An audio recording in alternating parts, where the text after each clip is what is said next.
Assalamualaikum warahmatullahi wabarakatuh. Saya Dinaika Safitri dari kelompok 7 ingin mempresentasikan hasil kerja kelompok kami dengan beranggotakan saya sendiri, Irmanisa, Rizky Nurhasana, dan Jessica Trisuci dengan judul Pengaruh Tingkat Pengetahuan Politik Terhadap Perilaku Pemilih Pemula dalam Kesiapan Berpartisipasi untuk Pemilihan Umum tahun 2024 di Kecamatan Jambi Timur. Baiklah, saya akan membahas tentang pemilihan umum, di mana pemilihan umum merupakan salah satu pelaksanaan kedaulatan rakyat yang berdasarkan pada demokrasi perwakilan, sehingga menjadi sarana bagi masyarakat untuk ikut berpartisipasi dalam memberikan suaranya guna memilih pemimpin atau wakil rakyat.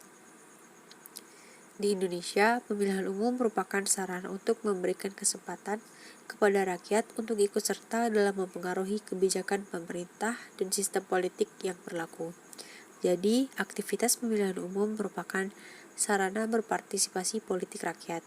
Selain itu, terdapat beberapa partisipasi politik yang konvensional, yaitu lobbying sebagai kegiatan untuk mencari sokongan, penyebaran pengaruh, dan penyampaian usulan-usulan yang boleh dijadikan bahan pertimbangan dalam pengambilan keputusan. Penyelenggaraan pemilihan umum secara langsung pertama kali dilaksanakan pada pemilihan umum presiden dan wakil presiden tahun 2004, yang sekaligus mengilhami dilaksanakannya pemilihan kepala daerah dan wakil kepala daerah atau pilkada secara langsung di seluruh Indonesia. Hal ini didukung oleh semangat otonomi daerah yang telah digulirkan pada tahun 1999. Penyelenggaraan pemilihan kepala daerah ini diatur dalam Undang-Undang Nomor 32 Tahun 2004 tentang pemerintah daerah. Kepala daerah dan wakil kepala daerah dipilih dalam satu pasangan calon yang dilaksanakan secara demokratis yang berdasarkan asas langsung, umum, bebas, rahasia, jujur, dan adil. Berdasarkan Undang-Undang Nomor 32 Tahun 2004, peserta pilkada adalah pasangan calon yang diusulkan oleh partai politik yang kemudian ketentuan ini diubah dengan Undang-Undang Nomor 12 Tahun 2008 yang menyatakan bahwa peserta pilkada juga dapat berasal dari pasangan calon perseorangan atau independen yang didukung oleh sejumlah orang. Pemilihan umum dapat dikaitkan sebagai salah satu sarana demokrasi dan bentuk perwujudan kedaulatan rakyat dan pemimpin yang aspiratif, berkualitas, serta bertanggung jawab untuk mensejahterakan rakyat. Pengaruh pemilih pemula yang penting dan signifikan pada pemilu sudah didasari oleh partai politik, peserta pemilu sudah didasari oleh partai politik, peserta pemilu dan para calon kandidatnya. Bahkan perburuan suara pemilih pemula sudah dimulai sejak pemilu yang sudah diselenggarakan selama 2 tahun terakhir, yaitu banyak yang sudah memulai memperhitungkan suara dari pemilih pemula dalam proses kampanye, sehingga tidak jarang berbagai cara yang dilakukan untuk bisa menghimpun suara para pemilih pemuda ini. Salah satu yang harus menjadi perhatian khusus adalah pendidikan politik yang masih sangat rendah di kalangan pemilih pemula. Pendidikan politik yang masih rendah membuat kelompok ini rentan dijadikan sasaran untuk memobilisasi oleh kepentingan-kepentingan tertentu.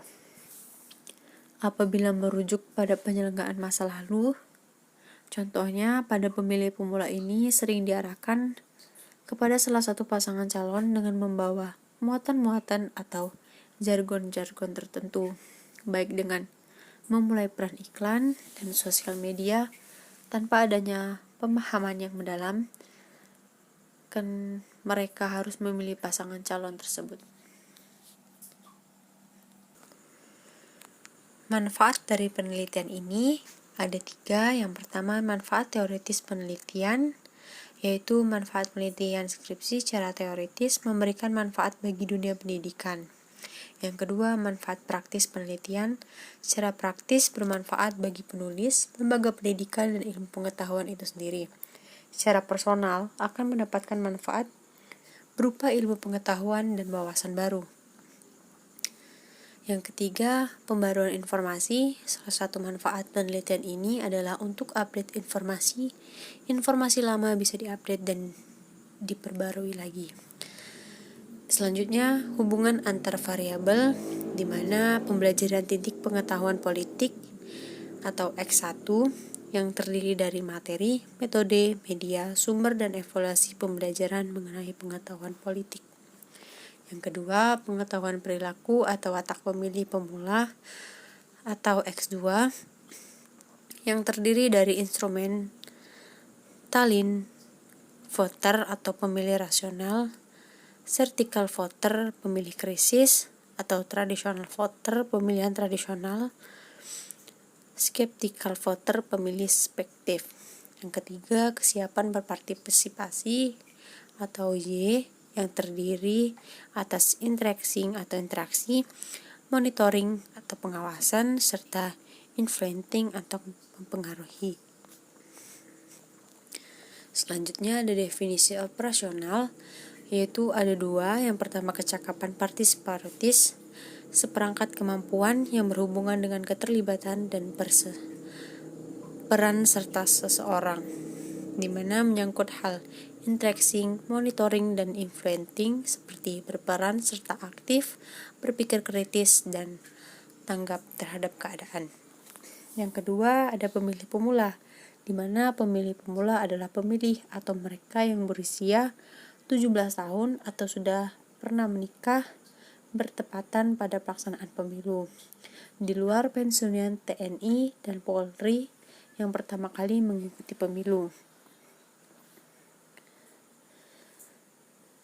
Selanjutnya, ada perilaku politik yang menurut para ahli, menurut Jack C. Plano, perilaku dapat dipahami sebagai pikiran atau tindakan manusia yang berkaitan dengan proses pemerintahan. Dalam hal ini, yang termasuk perilaku politik adalah tanggapan internal atau pikiran, persepsi, sikap, dan keyakinan. Dan juga tindakan-tindakan yang nampak atau pemungutan suara, gerak protes lobby, kaukus, dan kampanye. Jadi, perilaku tidak hanya diartikan sebagai pemikiran ataupun tanggapan yang bersifat abstrak, namun sebagai tindakan-tindakan dari perilaku politik. Tentu, teori yang menggunakan pendekatan sosiologis ini, menurut Martin Harrop dan William Miller, adalah Contagion teori atau teori penularan. Menurut teori ini, pilihan politik seseorang dan semangat berpartisipatif seseorang dalam kehidupan politik dapat menular kepada orang lain melalui kontak sosial seperti penyakit infeksi. Dengan kata lain, perilaku politik seseorang disebabkan apa yang dibicarakan bersama yang akhirnya menjadi pilihan bersama. Selanjutnya ada pemilih pemula, di mana pemilih pemula di Indonesia dibagi atas 3 kategori. Yang pertama, pemilih yang rasional, yakni pemilih yang benar-benar memilih partai berdasarkan penilaian dan analisis mendalam. Yang kedua, ada pemilihan krisis emosional, yaitu pemilihan yang masih idealis dan tidak kenal kompromi. Dan yang ketiga, pemilih pemula, yakni pemilih yang baru pertama kali memilih karena usia mereka baru memasuki usia pemilih. Menurut pasal 1 ayat 22 nomor 10 tahun 2008, pemilih adalah warga negara Indonesia yang telah genap berumur 17 tahun atau lebih atau sudah kawin. Kemudian pasal 19 ayat 1 dan 2 Undang-Undang nomor 10 tahun 2008 menerangkan bahwa pemilih yang mempunyai hak memilih adalah warga Indonesia yang didaftar oleh penyelenggara pilkada dalam daftar pemilih dan pada hari pemungutan suara telah genap berumur 17 tahun.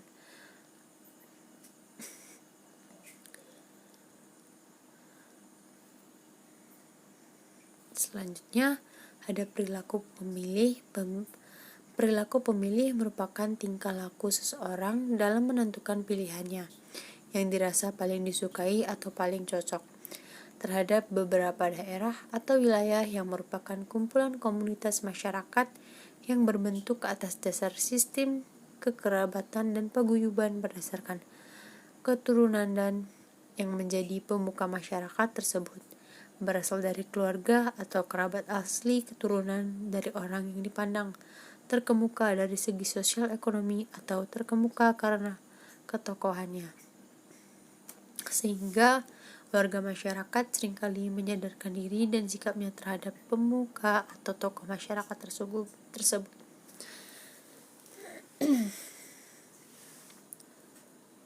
Sikap ini mencerminkan adanya dominasi ketokohan yang berperan untuk menentukan sikap dan perilaku serta orientasi warga berpengaruh pada pemuka tersebut.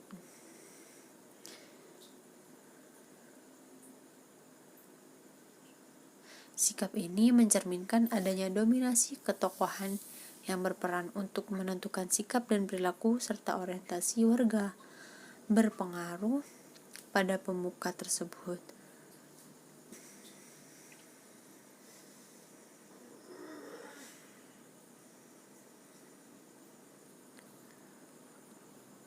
Selanjutnya ada pemilu kada langsung, di mana ketika Undang-Undang Nomor 22 Tahun 1999 dilakukan, upaya untuk menggeser sejarah sentralisasi ke desentralisasi pun belum sepenuhnya terwujud. Nuansa pengaruh relasi pemerintahan pusat dengan daerah menguatkan desentralisasi ketika Undang-Undang Nomor 32 Tahun 2004 dibahas dan kemudian disahkan. Undang-Undang Nomor 32 Tahun 2004 Pasal 56 Ayat 1 berbunyi, kepala daerah dan wakil kepala daerah dipilih dalam satu pasangan calon yang dilaksanakan secara demokratis berdasarkan asas langsung, umum, bebas, rahasia, jujur, dan adil. Pemilu kada langsung adalah momentum paling strategis untuk memilih kepala daerah yang berkualitas. Keberhasilan pilkada langsung tidak diukur oleh proses penyelenggaraan yang lancar dan damai, tetapi juga manfaat atau hasil yang diperoleh. Apakah telah menghasilkan pemimpin yang berkualitas, terutama dari sisi manajerial dan kompetensi. Bila pilkada langsung hanya digunakan sebagai perebutan kekuasaan melalui mekanisme voting yang hanya populer dan diterima secara luas, namun tidak mempunyai kecakapan dan kemampuan dalam mengelola daerah. Sekaligus kepala daerah merupakan jabatan politis dan tidak mempunyai keahlian khusus, namun kemampuan manajerial dan kompetensi secara penting. Selanjutnya ada partisipasi politik, di mana partisipasi politik merupakan aspek penting dalam sebuah proses pengambilan keputusan dengan tujuan untuk mempengaruhi pengambilan keputusan yang dilakukan pemerintah. Selanjutnya ada tinjauan normatif, di mana menurut Undang-Undang Nomor 23 Tahun 2004 tentang otonomi daerah, Pasal 11 Ayat 5 diartikan sebagai hak, wewenang, dan kewajiban mengatur dan mengurus sendiri urusan pemerintah dan kepentingan masyarakat setempat sesuai dengan peraturan perundang-undangan.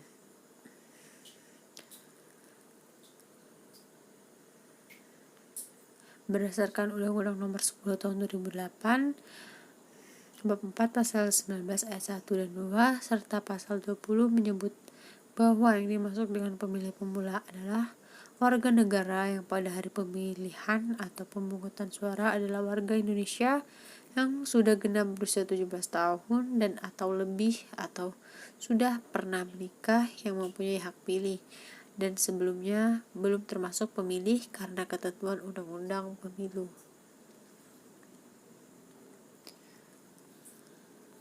Selanjutnya, hipotesis penelitian. Hipotesis penelitian adalah hipotesis yang dinyatakan dalam kalimat pernyataan yang merupakan jawaban sementara terhadap perumusan masalah. Hipotesis penelitian pada umumnya berjumlah banyak jumlah perumusan masalah. Hipotesis digunakan saat ini adalah hipotesis tentang hubungan, menyatakan tentang perbedaan antara dua atau lebih objek yang penelitian hipotesis ini mendasari penelitian komparatif. Contohnya, perbedaan pendapat terhadap pemilih pemula mengenai hal-hal yang dilakukan oleh paslon yang mencalonkan diri. Ada yang setuju jika paslon X dengan gaya kampanye dan janji yang seperti ini, dan ada yang tidak setuju jika paslon X dengan gaya kampanye dan janji yang seperti ini. Sedangkan pemilih pemula setuju terhadap paslon Y yang memainkan money politik berkedok kampanye dan hal yang lain dan janji-janji yang lain. Dan ada yang tidak setuju jika paslon Y memainkan money politik yang berkedok kampanye dan hal-hal lain.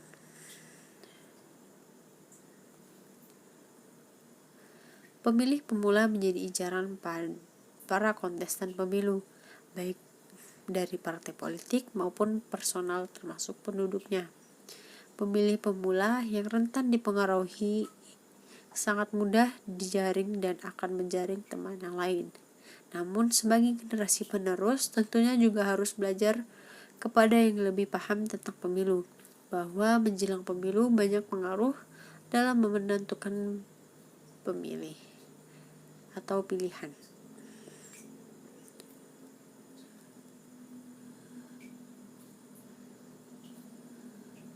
Selanjutnya, metode penelitian. Pendekatan yang digunakan dalam penelitian ini adalah pendekatan kuantitatif, di mana pendekatan kuantitatif sendiri bertujuan mengembangkan hubungan antar dua variabel terukur dan proses penelitiannya berturut dikembangkan sebelum studi dimulai. Selanjutnya digunakan statistika sebagai bagian dari matematika yang secara khusus memberikan cara-cara pengumpulan, pengolahan, penyajian, analisis, dan penafsiran data. Metode yang digunakan ini adalah metode deskriptif, yaitu metode penelitian yang berusaha menggambarkan dan menginterpretasikan objek sesuai dengan apa adanya. Dengan metode ini, penelitian memungkinkan melakukan hubungan antar variabel, menguji hipotesis. Selanjutnya, teknik pengumpulan data. Kami menggunakan angket atau kuesioner, di mana angket merupakan daftar pertanyaan tertulis yang disusun dan disebarluaskan untuk memperoleh informasi dan responden sebagai alat pengumpulan data. Hal ini sejalan dengan pendapat Soekardi di dalam angket.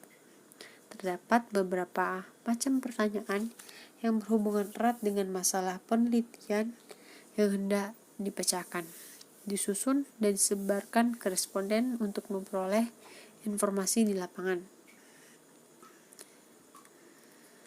Pengolahan data, langkah-langkah prosedur pengolahan data terlain yaitu pengumpulan data dan verifikasi data melalui cara pengecekan atas jawaban responden, memberikan skor terhadap setiap jawaban, tabulasi data menurut frekuensi tersebut, menghitung ukuran statistik menurut karakteristik variabel penelitian, analisis data yang telah dihitung dengan cara mengelompokkannya sesuai dengan permasalahan yang diajukan, penyajian data dengan cara mendeskripsikan data yang telah dianalisis, pengujian hipotesa dengan menggunakan perhitungan statistik yang relevan. Selanjutnya ada kondisi geografis, di mana penduduk kota Jambi memiliki keberagaman khususnya suku dan agama. Suku Jambi adalah penduduk asli dan mayoritas di Jambi dan tersebar di semua wilayah kecamatan. Komunitas etnis Tionghoa cukup banyak di kecamatan ini, dan juga suku lainnya seperti suku Jawa, Minangkabau, Batak, Bugis, Banjar, dan lainnya. Jambi Timur adalah sebuah kecamatan di kota Jambi, Indonesia. Dari data dari Kementerian Dalam Negeri dan catatan kependudukan, jumlah penduduk kecamatan ini hingga pertengahan tahun 2021 sebanyak 67.710 jiwa dengan kepadatan 4.907 jiwa per kilometer kubik. Terdiri dari 9 kelurahan: Budiman, Kasang Jaya, Rajawali, Cinjang, Sulanjana, Talang Banjar, Tanjung Pinang, dan Tanjung Sari. Kondisi sosial dan politik. Kondisi sosial dan politik adalah suatu keadaan yang berhubungan erat dengan keadaan atau situasi yang ada di dalam masyarakat tertentu yang berkaitan dengan keadaan sosial. Sedangkan menurut Daliono dan Basrawi dan Juwariyah pada tahun 2010 menyatakan bahwa kondisi sosial adalah semua orang atau manusia lain yang mempengaruhi kita. Hal ini menunjukkan bahwa masyarakat sekitar dapat mempengaruhi kondisi sosial seseorang yang berada di lingkungan tersebut. Kondisi sosial masyarakat mempunyai beberapa indikator, yaitu umur dan jenis kelamin. Kondisi politik adalah sekumpulan pendapat prinsip yang membentuk satu kesatuan yang berhubungan satu sama lain untuk mengatur pemerintahan serta melaksanakan dan mempertahankan kekuasaan dengan cara mengatur individu atau kelompok individu satu sama lain atau dengan negara dan hubungan negara dengan negara. Sosial dan politik mempunyai hubungan dan keterkaitan yang sangat erat. Seperti yang kita ketahui bahwa dunia politik pasti berkenan dengan dunia sosial masyarakat. Masyarakat menjadi penghubung antar sosial dan politik itu sendiri. Di dalam kegiatan politik, kita tidak bisa lepas dari partisipasi masyarakat, karena masyarakatlah yang menjadi pelaku politik tersebut. Begitu juga sebaliknya, dalam kehidupan sosial, kita tidak bisa lepas dari unsur-unsur politik.